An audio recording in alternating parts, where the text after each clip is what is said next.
well and had a great week? It's nice to see you. Today we're going to be talking about the Great Commission, some of the last words or instructions that Jesus gave his disciples.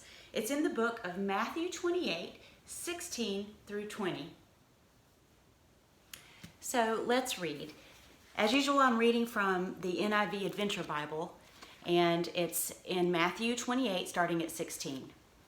Then the 11 disciples went to Galilee, to the mountain where Jesus had told them to go. When they saw him, they worshipped him, but some doubted. Then Jesus came to them and said, "All authority in heaven and on earth has been given to me. Therefore go and make disciples of all nations, baptizing them in the name of the Father and of the Son and of the Holy Spirit, and teaching them to obey everything I have commanded you. And surely I am with you always to the very end of the age." So let's talk about this. One of the things that stands out to me is Jesus is telling his disciples his last instructions before he goes back to heaven and sits at the right hand of God. This is important. He says, "All authority in heaven and on earth has been given to me." So what that means is, authority means the right or the power to do or say something. God, who is the judge of all, heaven and earth, and creator of all, is giving his authority to Jesus to control everything down in here on earth and in heaven. The other thing I think about is disciples.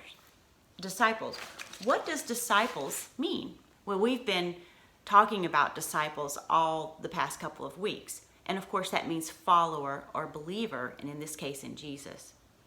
And the next thing he says is, "I want you to baptize them in the name of the Father and of the Son and of the Holy Spirit." Well, we've talked about baptism too, because many of you have been baptized. And of course that means to immerse or to dunk. It's a symbol or sign of a new life in Jesus. So, and finally he says, "and teaching them to obey everything I have commanded you." When we teach someone or we tell someone, we have to know what it is we're talking about. So in this case, many of you have a natural understanding and experience of Jesus coming into your life. When we go and we tell other people in our schools or on our soccer team or softball team or music class, we can display our belief in him through our own natural experiences. For instance, you have a time and a place where you have accepted Christ and you know that he's come into your heart. You can relay that to him because that is your own witness, your own personal experience that no one can refute.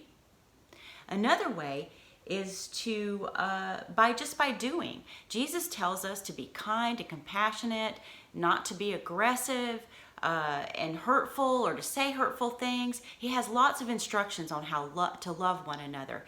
You can also do that, especially with your family right now, since everybody is at home.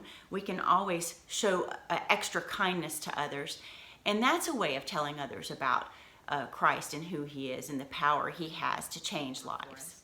So I thought we would go outside and check out my garden. So sharing the gospel is kind of like spreading seeds. We naturally have abilities where we can share, when we're excited, we can share with others about. It's the same way with the gospel. God is going to give us the right tools that we need, just like in gardening, in order to share the seeds of the gospel with others.